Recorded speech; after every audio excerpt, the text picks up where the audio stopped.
Produtores de frutas da capital comemoram safra com cor e sabor diferenciado graças ao clima. Tristeza bovina. Reportagem mostra que a prevenção é o melhor remédio contra a doença que pode causar prejuízos milionários. Comercialização do trigo. Produtores gaúchos precisam de incentivos para vender a maior safra da história. Bom dia, eu sou Lizemara Prates e o Agroband começa agora.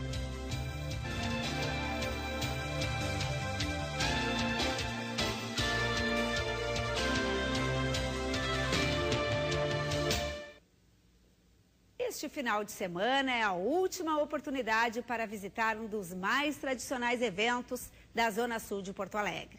A Festa da Uva, Ameixa, Melão e Figo na Praça Nossa Senhora de Belém Velho.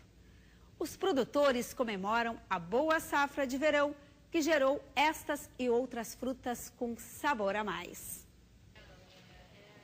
Cor, sabor, aparência, fatores que interferem na escolha das frutas pelo consumidor.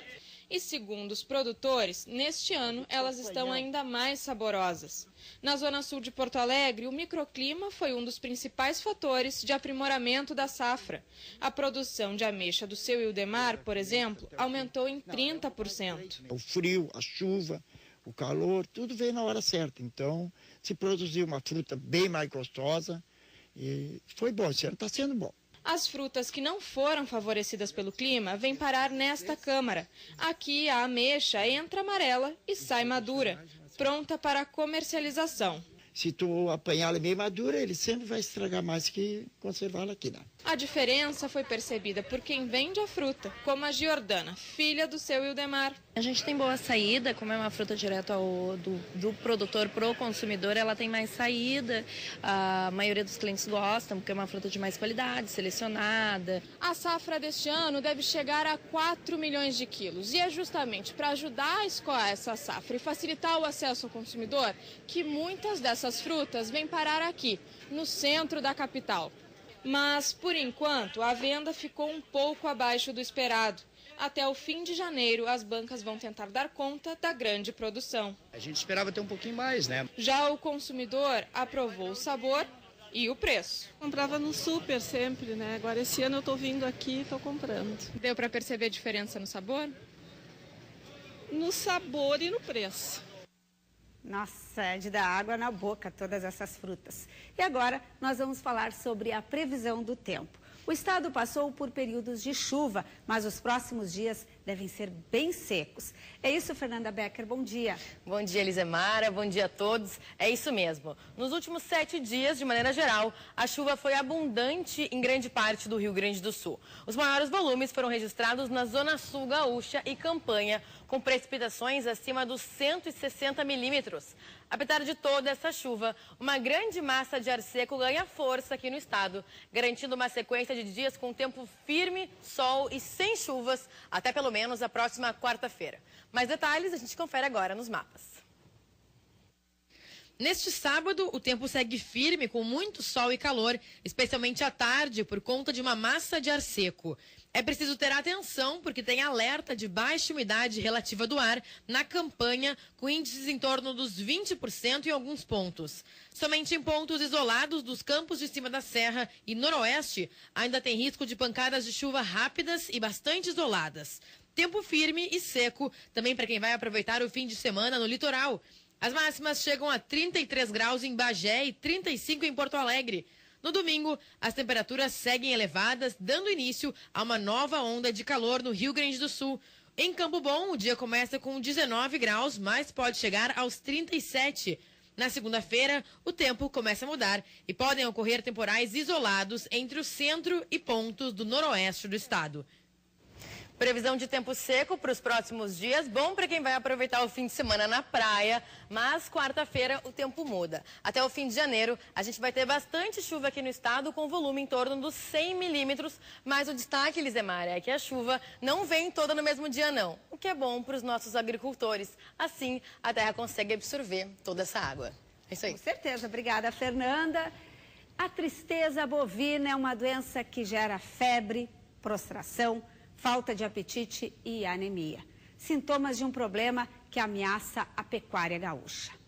50% das mortes registradas no rebanho do estado são causadas por essa enfermidade. Os prejuízos podem ser milionários. O animal que tem essa doença, ele está muito triste, abatido, está num quadro depressivo, né, como se fosse, e isso acaba dando essa associação do nome de tristeza parasitária bovina. O principal transmissor dos parasitas que causam a doença é o carrapato. Quando ele chega à fase adulta, já sugou bastante sangue do bovino e a fêmea pode produzir de 2 a 3 mil larvas. O sul do país é a região onde a enfermidade é mais severa. Isso porque as raças encontradas no estado são europeias e mais sensíveis. E o grande número de animais por hectare também agrava a situação. Ela é um complexo de doenças causada por um grupo de 2 protozoários e uma bactéria. Nos meses de junho e julho, ainda é complicado perceber a presença do carrapato. O primeiro pico acontece na primavera, quando aparecem entre 50 a 60 parasitas.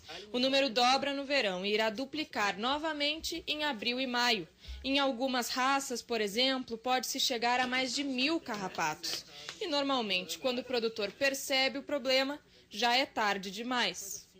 Essa vaca que a gente tem aqui no fundo, por exemplo, é um caso clássico de que já teve a tristeza bovina. A gente pode perceber que o pelo e a estrutura, além do peso, ficaram diferentes comparadas às outras vacas que têm mais ou menos a mesma idade. Uma vaca como essa não vai mais entrar no cio nem produzir leite. Ou seja, acaba dando muito mais prejuízo do que lucro para o produtor. A tristeza ela tem diferentes medicamentos que são bastante efetivos no seu controle, né? Mas isso representa um custo e uma dificuldade de manejo muito grande para o produtor. Prevenir acaba sendo mais barato. Prevenir acaba sempre sendo mais barato. Parte do trabalho de prevenção acontece no laboratório. A partir do sangue coletado é possível verificar se há a presença da tristeza bovina. De uma outra amostra também é separado o soro, ou seja, a parte sem células, para apurar se há ou não o anticorpo, fator importante para o rebanho. Para isso é preciso que o terneiro tenha contato com o leite materno e com o parasita. O contato com o carrapato ele é suficiente, mesmo após alguns dias de o que o pessoal chama popularmente de carrapateamento. Ou seja, não precisa deixar o terneiro ficar tomado de carrapatos graúdos, né? Mesmo as formas mais jovens do carrapato já transmitem os agentes e isso é suficiente para conferir imunidade. E um alerta: o Rio Grande do Sul é o único estado que já apresenta casos de resistência aos medicamentos. Por isso, é importante ficar sempre atento. A gente pode chegar a ter prejuízos por ano no estado na faixa de 180 milhões de reais só devidos à tristeza parasitária bovina. Continuamos falando sobre pecuária. O Núcleo de Estudos em Sistemas de Produção de Bovinos de Corte e Cadeia Produtiva da URGS vai realizar a primeira radiografia da pecuária sulista com visitas técnicas em sistemas de produção de bovinos de corte nas principais regiões produtoras aqui do sul do país. A ideia é construir um relatório da situação da pecuária de corte. E a gente vai saber mais detalhes sobre este trabalho com o professor Júlio Barcelos, que é o coordenador do Núcleo de Estudos de Produção de Bovinos. Bom dia. Bom dia. O que vocês esperam com esse trabalho? Essa radiografia que vai ser feita no mês de maio, vocês mapearam os 3 estados para levantar dados sobre a pecuária. Os que existem hoje já estão defasados?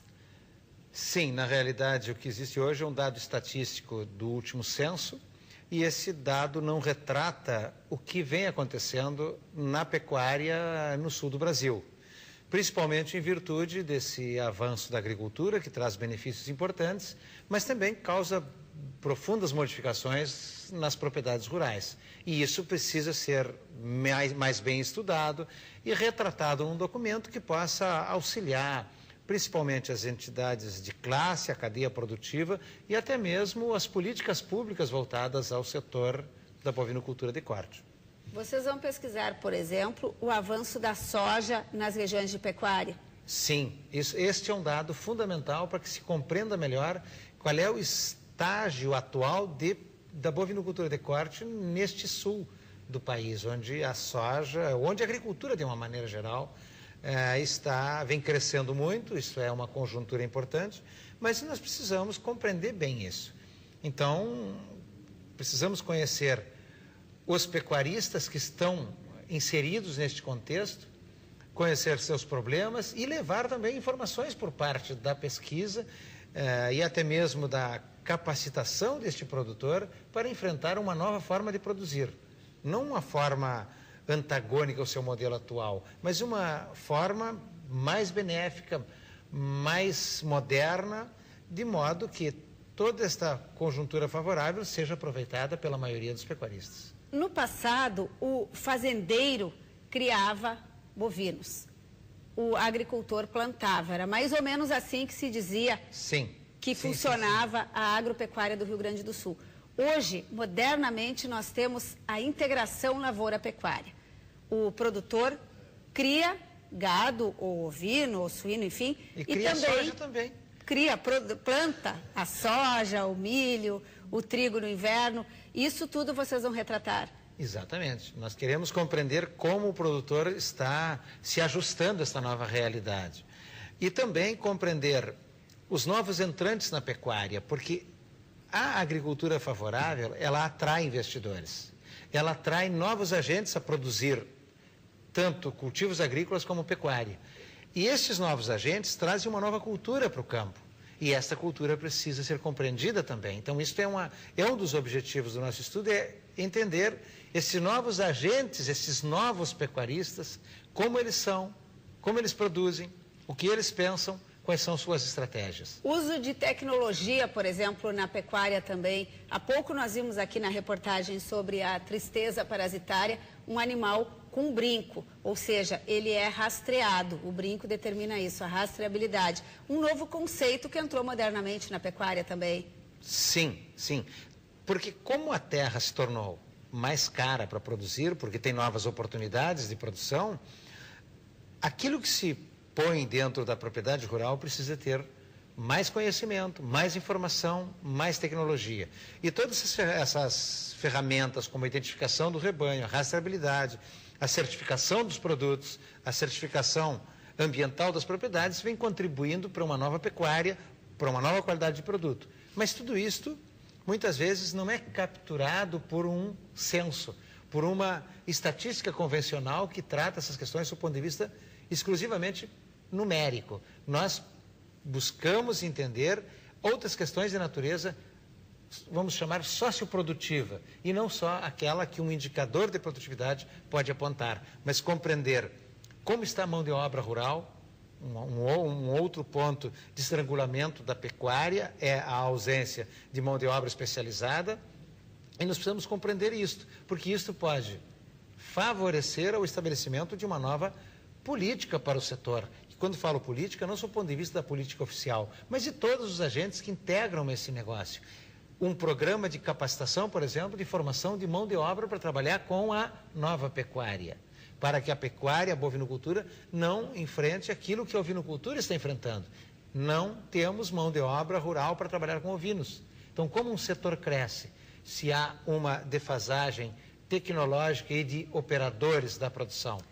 Nós temos agora a agricultura de precisão com as máquinas modernas, onde falta mão de obra, e caminhamos para a pecuária de precisão também. Isso vocês vão apontar como está esse cenário e se há pessoas se especializando para essa modernidade. Sim, ocorre que diferente da agricultura, a maioria das atividades na pecuária, ela não exige a máquina, ela não pode ser substituída por uma máquina. Ela precisa ser executada pelo homem. Mas manejo, por exemplo, diferenciado... Pesagens de animais, identificação, tudo isso pode ser automatizado e usar sistemas de informações muito avançados. Mas ainda assim, o grande recurso da produção é o ser humano. Todas essas atividades que nós chamamos de zootecnia de precisão, elas precisam ser alimentadas. A coleta de um brinco no campo não é uma máquina que faz, é o homem. O homem leva a máquina. Então, nós voltamos a insistir, isso tem um ponto de vista bastante importante que temos. A dificuldade para a produção pecuária hoje no Brasil é de recursos humanos. E quando este trabalho, esta radiografia que vai mostrar o tamanho das propriedades e quem é o pecuarista moderno no sul do Brasil vai estar pronta? Nós vamos trabalhar simultaneamente nos 3 estados do Sul, na segunda quinzena de maio. A partir daí, vamos disponibilizando informações resumidas, mas a grande abordagem, a grande apresentação dos resultados será em setembro, quando nós temos a reunião anual do NESPRO, e a partir desse momento nós vamos disponibilizar a toda a sociedade envolvida no setor. E pode, inclusive, ajudar na geração de novas políticas para atender as necessidades dessa pecuária. Esse é um dos grandes objetivos, disponibilizar uma informação muito atualizada e percebida por especialistas, para que as instituições possam, a partir dessas informações, traçar novas diretrizes de ação. Nós queremos agradecer as informações do professor Júlio Barcelos, da Universidade Federal do Rio Grande do Sul, que vai coordenar esse trabalho da radiografia da pecuária sulista, Rio Grande do Sul, Santa Catarina e Paraná. O Rio Grande do Sul colheu a maior safra de trigo da história, mas a importação do grão ainda é necessária e colabora para elevar o preço do pão. O pãozinho tão tradicional no café da manhã anda bem mais salgado. O preço subiu quase 20% no ano passado. E era um dos alimentos mais baratos e agora está bem caro. Tá bem mais difícil comprar, até porque principalmente quem tem família grande, né? E agora as crianças estão de férias, então o bolso está pesando bastante. A explicação para o aumento do pão está na matéria-prima. A farinha ficou mais cara devido à quebra da safra de trigo na Argentina, principal fornecedor brasileiro. Além disso, a alta do dólar elevou o preço do produto no mercado internacional. Segundo o levantamento da Fundação Getúlio Vargas, o preço da farinha de trigo subiu quase 40% em 2013.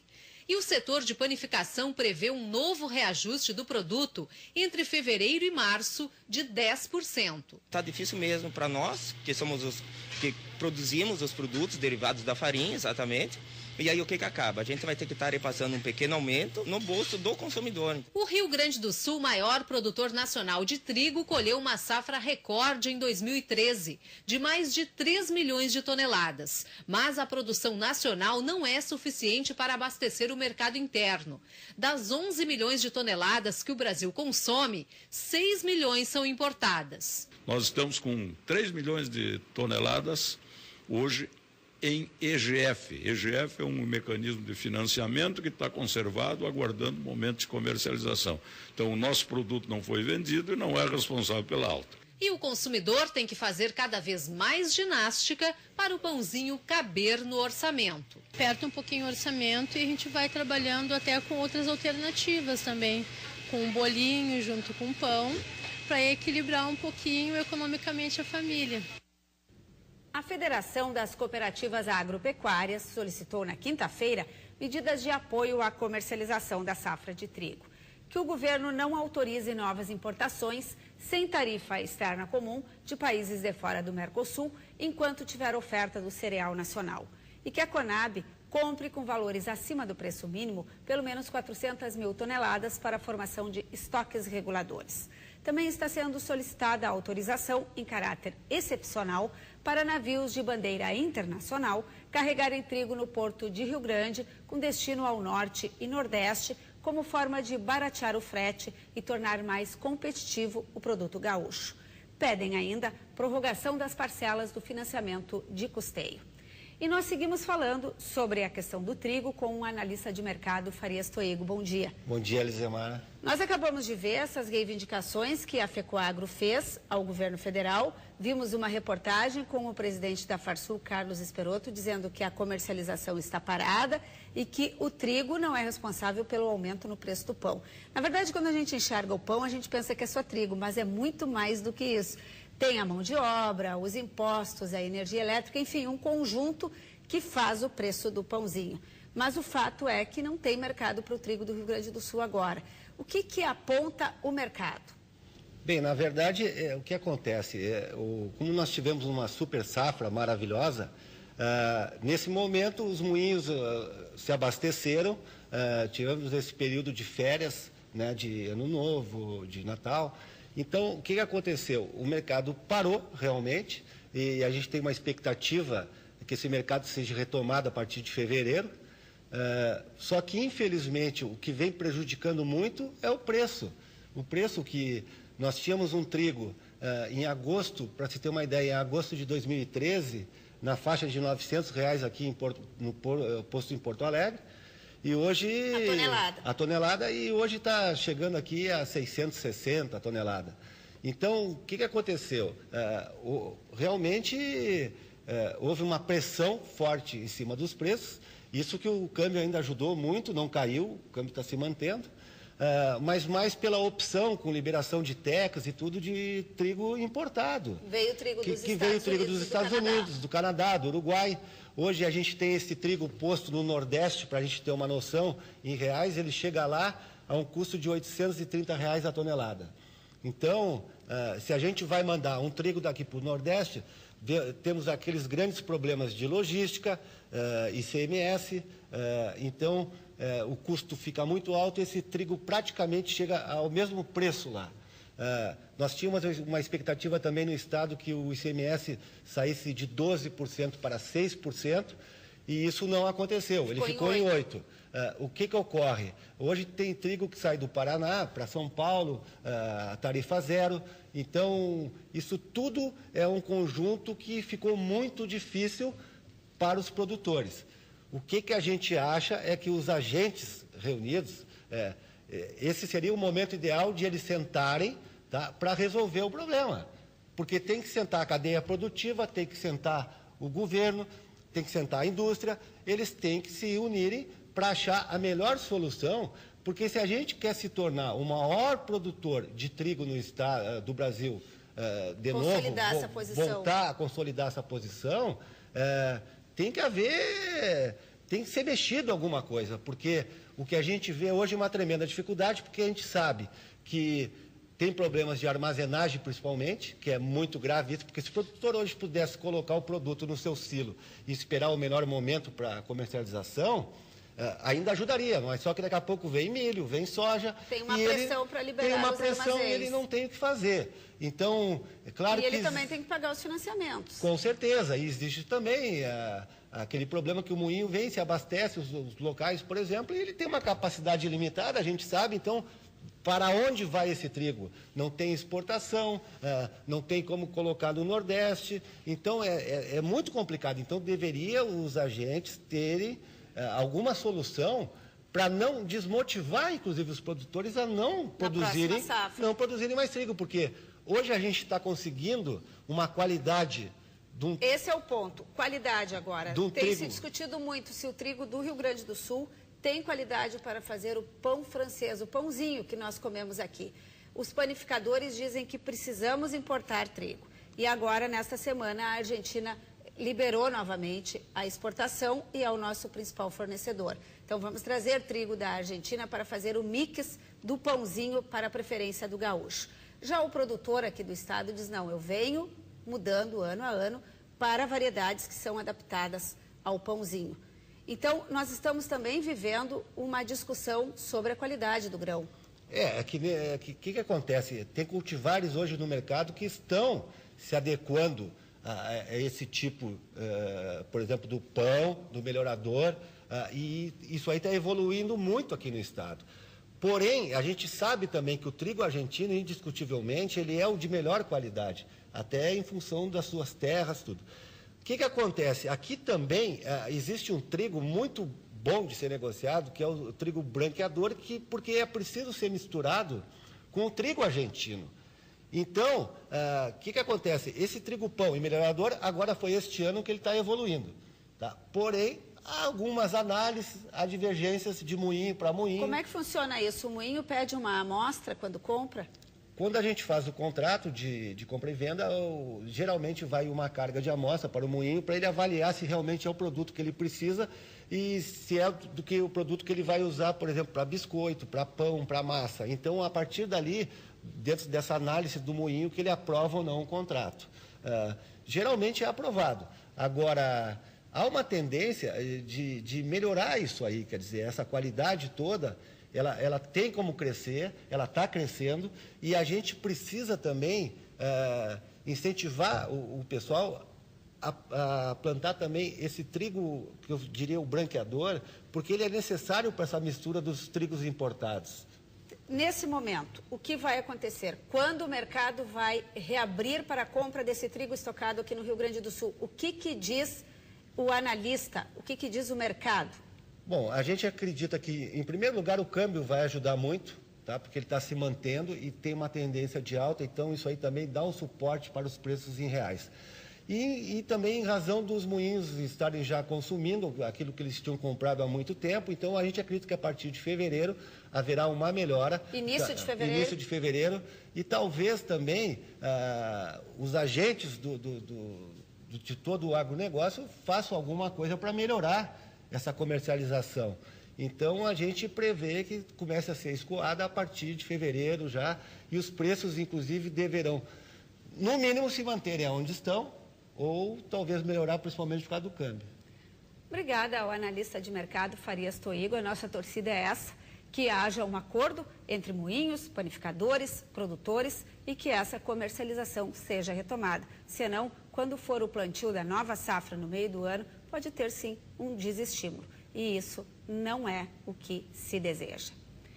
A direção da Cotrijal confirmou para o dia 10 de fevereiro o lançamento da 15ª Expo Direto Cotrijal em Não Me Toque, no Parque da Expo Direto. A feira será realizada de 10 a 14 de março. A Expo Direto é a maior feira de tecnologia e inovação agropecuária dessa região do país. O Agroband volta em instantes.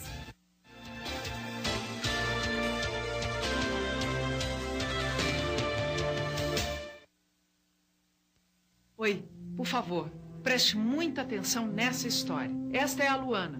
Ela só tem 5 anos. 5 anos de fome e sede. Ela vive numa região de seca. A água que tem para beber é suja e ela só come feijão e um pouco de milho. Apadrinhe uma criança pela ActionAid. Com pouco mais de R$1 por dia, você transforma uma vida. Acesse www.mudeumavida.org.br. ActionAid. Mude uma vida. Mude o mundo.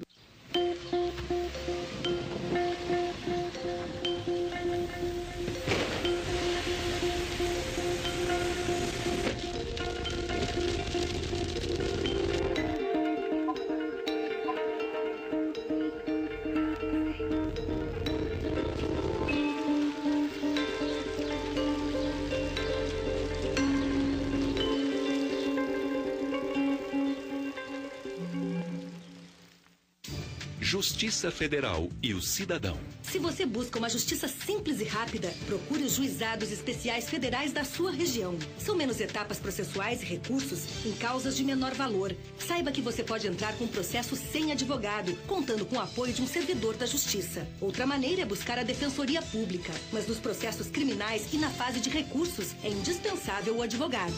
Acesse www.trf4.jus.br.